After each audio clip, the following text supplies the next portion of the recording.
Light and sound പന്തൽ മേഖലയിൽ ജോലി ചെയ്യുന്നവരുടെ ദിവസവേതനം വർദ്ധിപ്പിക്കണമെന്ന് സൗണ്ട് ആൻഡ് ഇല്യൂമിനേഷൻ പന്തൽ വർക്കേഴ്സ് യൂണിയൻ ഭാരവാഹികൾ 2023 അവസാനം കൂലി കൂട്ടിയത് 1200 ഇപ്പോൾ കിട്ടുന്നതെന്നും ഇതിൽ 10% വർധനവാണ് ആവശ്യപ്പെടുന്നതെന്നും ഭാരവാഹികൾ പറഞ്ഞു.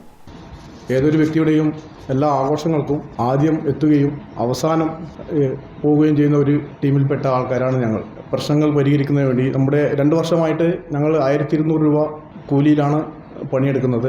അപ്പോൾ ആനുപാതികമായ വർധനവ് വേണമെന്ന് ആവശ്യപ്പെട്ടുകൊണ്ട് ഹയർ ഗുഡ്സ് ഓണേഴ്സിന് നമ്മുടെ ലെറ്റർ നൽകുകയും അതിൻ്റെ അടിസ്ഥാനത്തിൽ ലേബർ ഓഫീസിൽ വെച്ച് ലേബർ ഓഫീസർ ചർച്ചയ്ക്ക് വിളിച്ച സാഹചര്യത്തിൽ അവർ പങ്കെടുത്തില്ല എന്ന് മാത്രമല്ല, ഞങ്ങൾക്ക് ഒട്ടും വേദനാജനകമായ കാര്യങ്ങളാണ് അവർ ഒരു സ്റ്റേറ്റ്മെൻറ്റായിട്ട് അവിടെ നൽകിയിട്ടുള്ളത്. ഇവർക്ക് ഭക്ഷണം നൽകുന്നുണ്ട്, ഇവരെ തൊഴിലാളികൾ ഉത്തരവാദിത്തത്തോടുകൂടി ജോലി ചെയ്യുന്നില്ല, തൊഴിലാളികൾക്ക് ഉത്തരവാദിത്തമില്ല എന്നിങ്ങനെ സ്റ്റേറ്റ്മെൻറ്റ് ആണ് അവർ കൊടുത്തിട്ടുള്ളത്.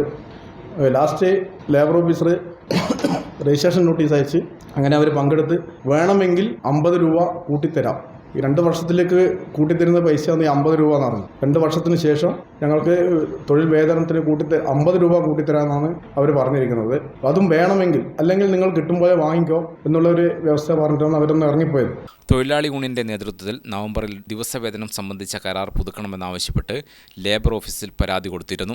പലതവണ ചർച്ച നടന്നിട്ടും ഉടമകൾ ഞങ്ങൾ സ്ഥിരം തൊഴിലാളികളല്ല എന്ന് പറഞ്ഞ് ചർച്ച പരാജയപ്പെടുകയാണ് ഉണ്ടായത്. പന്തൽ മേഖലയിൽ സ്ഥിരം തൊഴിലാളികളില്ലെന്നും തൊഴിലാളികൾക്ക് ഉത്തരവാദിത്തമില്ലെന്നും എന്ന കാരണം പറഞ്ഞാണ് ദിവസവേതനവും മറ്റ് ആനുകൂല്യങ്ങളും തരാൻ പറ്റില്ല എന്ന് ഉടമകൾ പറയുന്നത്. കൂലി വർധനവ് ആവശ്യപ്പെട്ട് പ്രത്യക്ഷ സമരം നടത്തുന്നതടക്കം ആലോചിക്കുമെന്നും ഭാരവാഹികൾ പറഞ്ഞു. ജില്ലാ president Nixon Franco, secretary Sudheesh Kanhileri, vice president MP Premrajan, Aneesh MB, KP Divakaran എന്നിവർ പങ്കെടുത്തു. ഗ്രാമിക ന്യൂസ്, കണ്ണൂർ.